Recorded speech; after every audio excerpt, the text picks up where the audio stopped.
Good morning, students. This session is for class 12th, and we are studying the chapter magnetic effect of electric current. In last session, we have completed the example. This is shown on your screen. This one is the example. You can see here.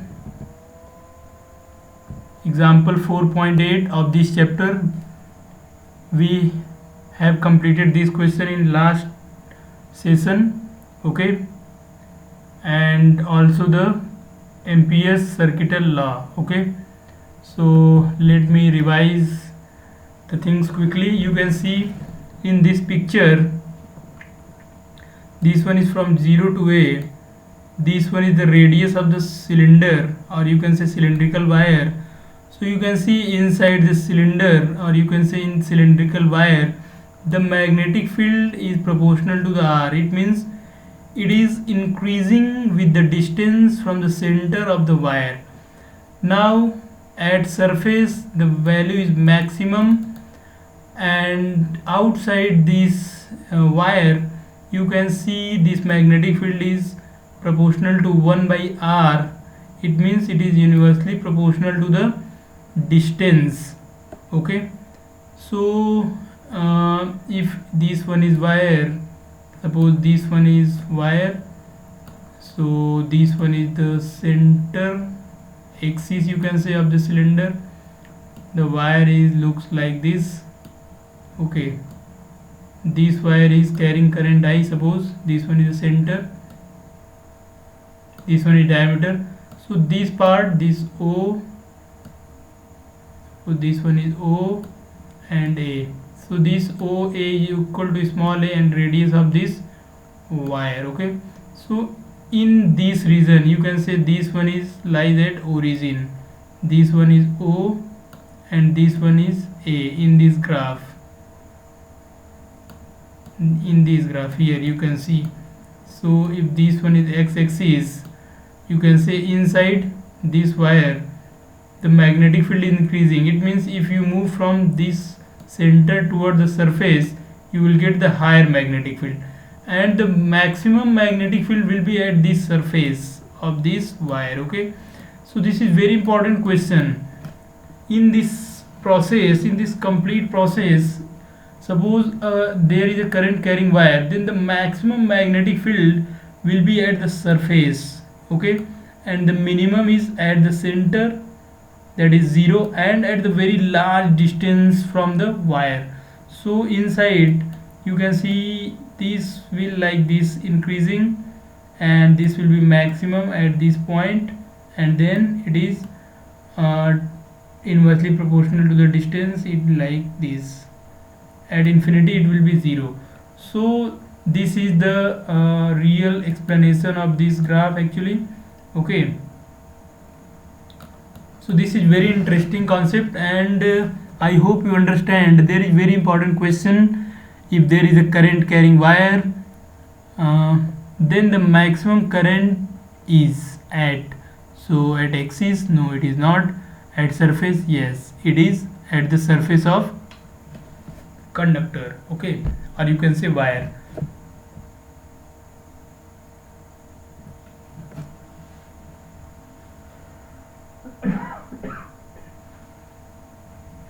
Now you can see here, it should be noted that while Ampere's circuital law holds for any loop, it may not always facilitate an evaluation of magnetic field in every case. Okay, so what is example of this? So you can see, for example, the case of the circular loop discussed in section 4.6, it cannot be applied to extract the simple expression like this: B is equal to mu naught I upon 2R. Equation 4.16, it is given in equation 4.16, in which the R is radius of the circular loop and this I is the current flowing through the loop. We have already discussed about this equation in the last video, but I am repeating these things. Okay, this one is the magnetic field at the center of the current carrying loop, where R is the radius and I is the current. So for the field at the center of the loop, however, there exist a large number of situations of a high symmetry where the law can be conveniently applied. Okay, so we shall use in the next session to calculate the magnetic field produced by two commonly used and very useful magnetic system, the solenoid and the toroid. So students, we are going to apply the Ampere's circuital law to find out the magnetic field by these two type of system, okay, which are exactly used to produce magnetic field, okay, by electrical or you can say current effect. Okay, so in this session we are going to study in detail about the systems called solenoid and second one is toroid, and we will also study the difference between solenoid and toroid and their magnetic field. Okay, so let's start with the solenoid. So the solenoid and toroid are two pieces of equipments which generate magnetic field. Okay, so I hope you understand what are these toroid and solenoid. So actually these are equipments used to generate magnetic field. Okay, these are very important. The television uses the solenoid to generate magnetic field needed. तो यहाँ पे देखिए जो television है, television के बारे में आपको सभी को पता होगा. तो television, in television we are using solenoid to generate magnetic field. Okay, and the synchrotron uses a combination of both to generate the high magnetic fields required. यहाँ पे सिंक्रोट्रॉन एक डिवाइस है जिसमें दोनों का यूज़ किया जाता है मैग्नेटिक फील्ड प्रोड्यूस करने के लिए, जो भी रिक्वायर्ड मैग्नेटिक फील्ड है. In both solenoid and toroid we come across a situation of high symmetry where Ampere's law can be conveniently applied. Okay, तो यहाँ पे एक बार फिर से इस स्टेटमेंट को ध्यान से पढ़ लेते हैं. So you know that solenoid and toroid, या फिर आपने अभी पढ़ा, solenoid and toroid are pieces of equipment which are used to generate magnetic field. So these are the equipments which are used to generate magnetic field, okay, by using electric current through them. You can write this part also. Now the use of solenoid is, and this one is one of the use, there may be another uses of solenoid. So in television the required magnetic field is produced by the solenoid, wherein in synchrotron there is use of combination of solenoid and toroid for very high magnetic field. Now the most importantly, in both solenoid and toroid we can use Ampere's law to explain their magnetic properties and their magnetic field. Okay, because there is high symmetry, so you can use Ampere's circuital law.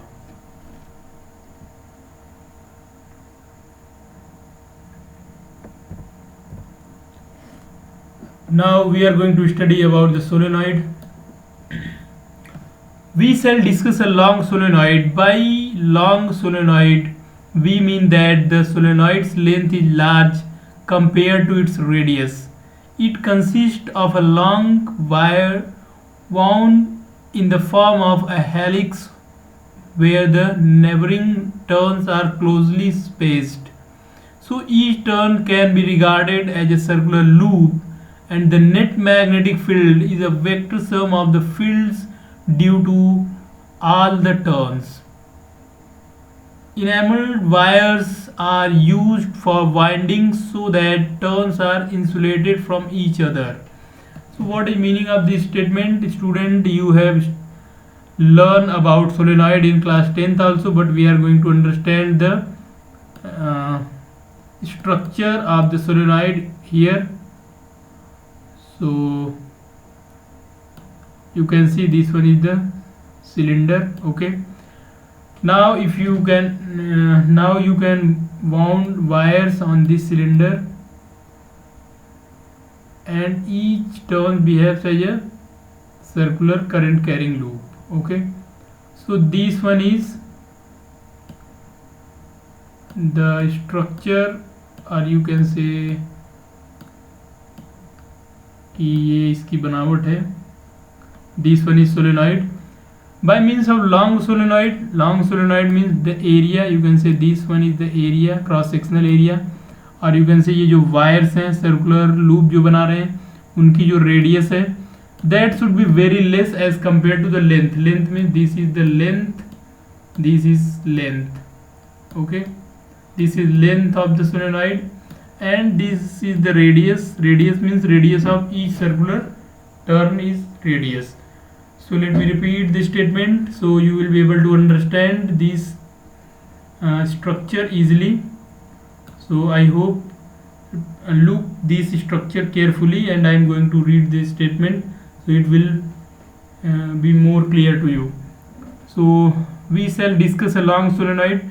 By long solenoid we mean that the solenoid length is large compared to its radius.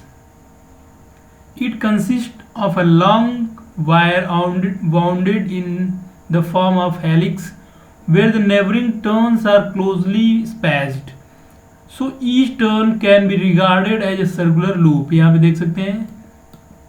The net magnetic field is vector sum of the fields due to all the turns. Enameled wires are used for winding so that turns are insulated from each other. So now you can see all these circles behaves as a circular loop of the same, and they have same axis and their radius are also same.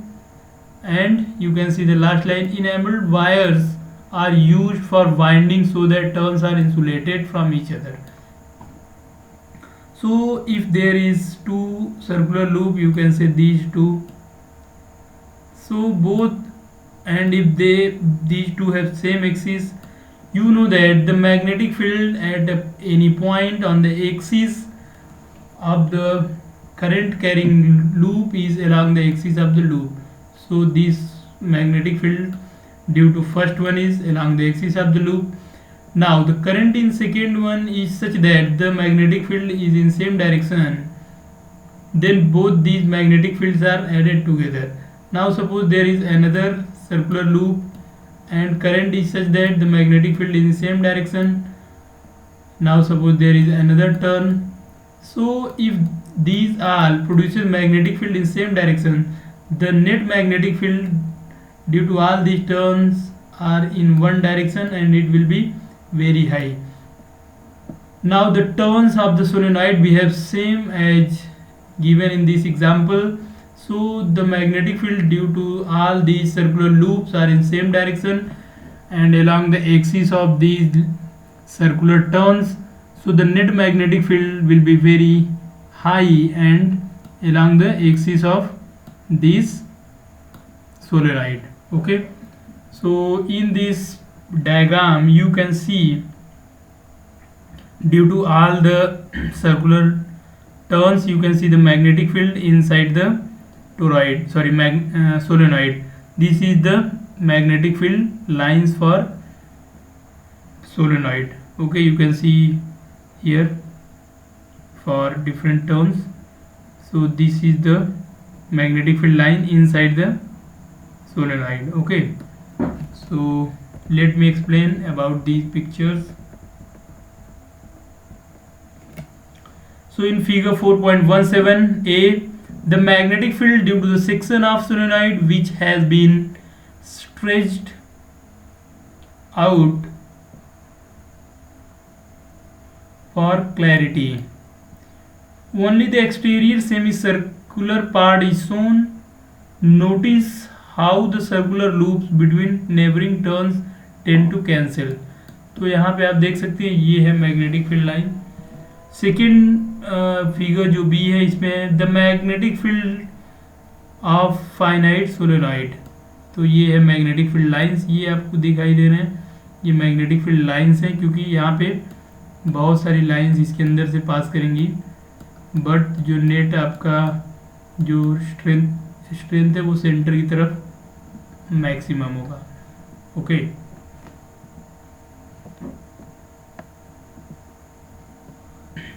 Figure 4.17 display the magnetic field lines for finite solenoid. We show a section for this solenoid in an enlarged manner in 4.17a. Figure 4.17b shows the entire finite solenoid with its magnetic field.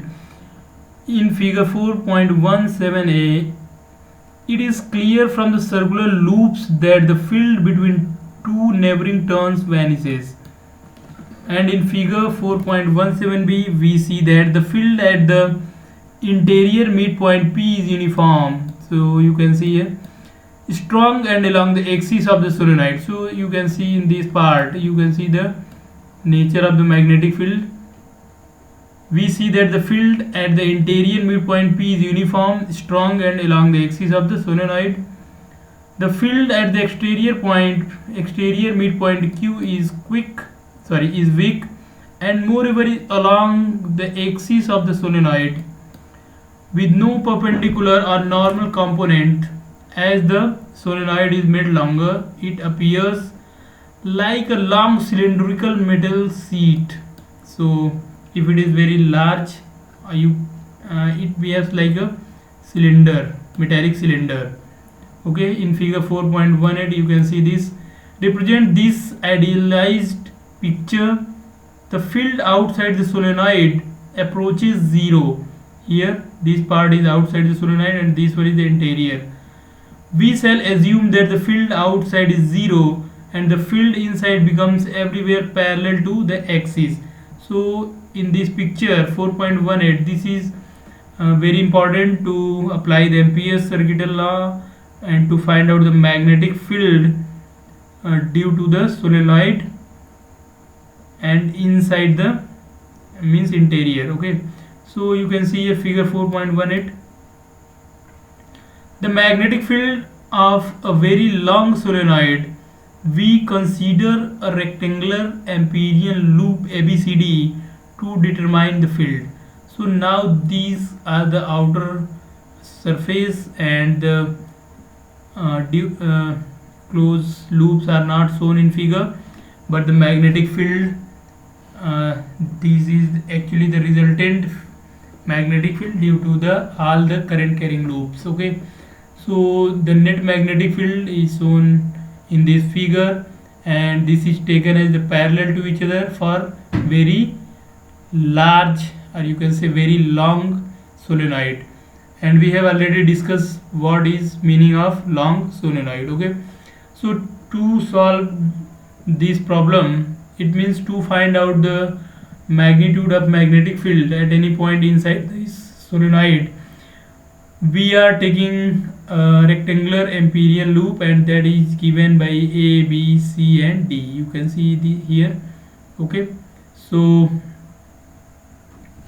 let us apply the Ampere's law on this loop.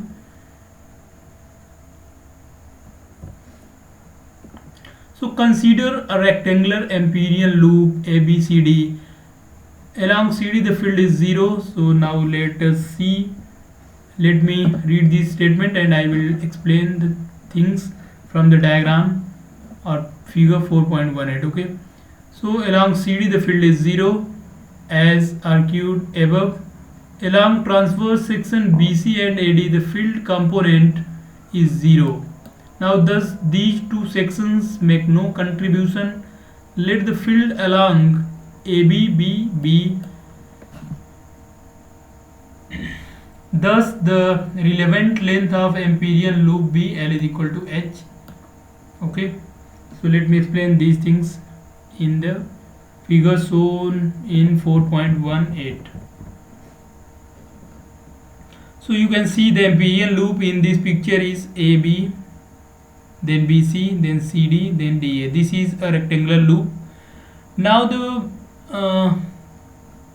you can see here it is outside this part, that is the magnetic field. So field is 0 here. Okay, so the total, if you apply the Ampere's circuital law, that is B closed loop B dot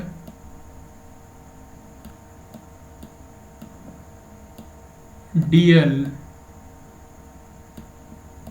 this is actually the Ampere's law for the closed loop.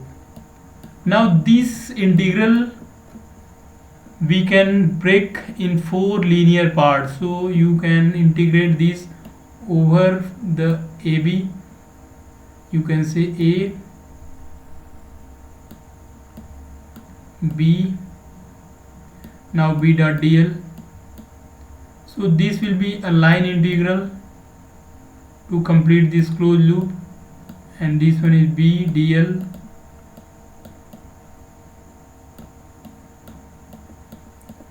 Then the second part of this loop is BC, so you can write plus and the line integral over BC B dot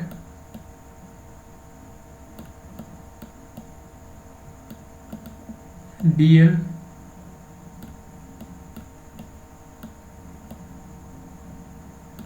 then plus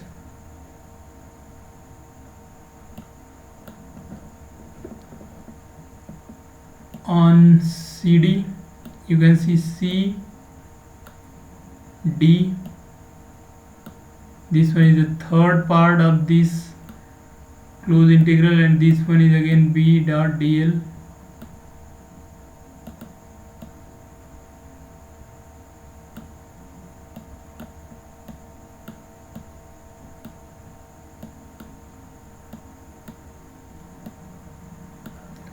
And the last one is dA.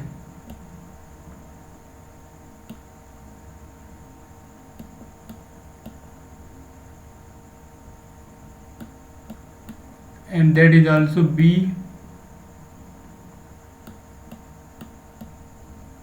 dot dl. So now you can see these closed integral, you can see this one is a closed integral over A, B, C, D. You can write here A, B, C, D, A. Okay, so over closed integral A, B, C, D, A, B dot dl can be break into 4 line integrals, and you can see B dot dl over AB, then plus B dot dl over BC, then plus B dot dl over CD, and plus B dot dl over DA. So in this case you can see this B and dl are in same direction, so the magnetic field and the line integral element dl, you can see this dl and the magnetic field are in same direction, so the angle theta between B and dl are in same direction, so this will give you some finite value. Now in this part BC, you can see here the magnetic field is along this direction and dl is along perpendicular to this, so angle between these two is 90 degrees. So this part, this B dot dl has no contribution in magnetic field according to the Ampere's law. Now from this CD part you can see the angle between B and the dl is opposite to the magnetic field, this one is opposite, so the angle is 180 degree. But since magnetic field outside the solenoid is taken as 0, so since B is 0, then B dot dl outside this solenoid is 0, so this part is again 0, there is no contribution of this part. Now the last, that is dA, you can see here these B and dl are again perpendicular to each other. You can see this dl is perpendicular to the magnetic field, okay, and magnetic field is here, so this one is the 90 degrees, so again B dot dl is 0, so this one is again 0. Okay, so after that you will get only closed integral B dot dl B dot dl is equal to line integral a b b dot dl. You can write b dl only because the angle between these two is 0, so cos 0 is 1. So you can write this close integral b dot dl is equal to b dl. Now this magnetic field is constant, so you can write this one is b and integral dl. Now you can integrate this dl for required length limit. Okay, so actually the statement are which are given below is telling about these steps which are shown in these. So these are Ampere's circuital law. So let's see once again.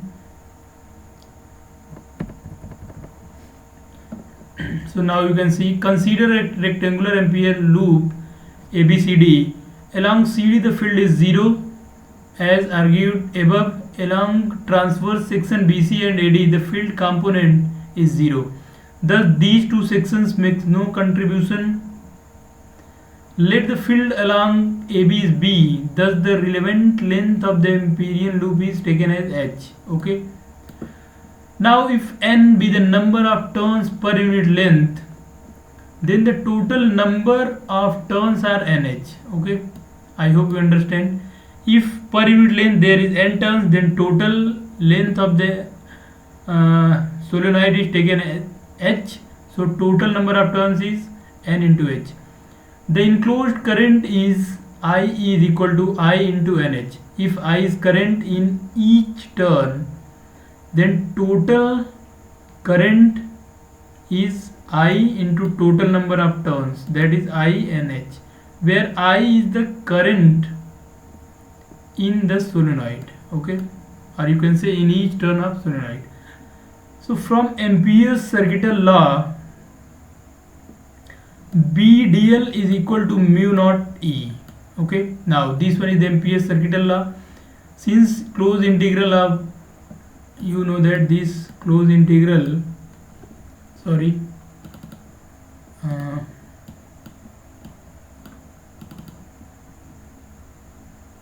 this closed integral B dot dl is equal to mu naught I. This is the Ampere law. Okay, if these B and dl are in same direction, so the integration of this dl is capital L. So you can see B into L is equal to mu naught IE, where IE is the total current. Now this IE is equal to, and the value of L is replaced by H. So this IE is equal to total current, that is I into total number of turns, I and into H. Now this B is equal to, this H is cancelled, and the answer or the final equation becomes B is equal to mu naught N into I.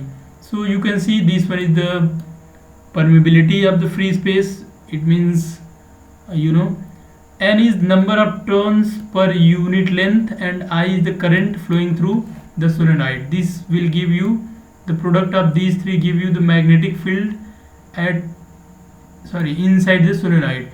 So the direction of the field is given by the right hand rule. So this rule is used to find out the direction. The same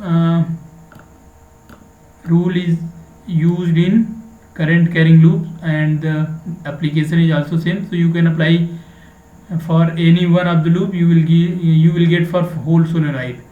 The solenoid is commonly used to obtain uniform magnetic field, and we shall see in the next chapter that a large field is possible by inserting a soft iron core inside the solenoid.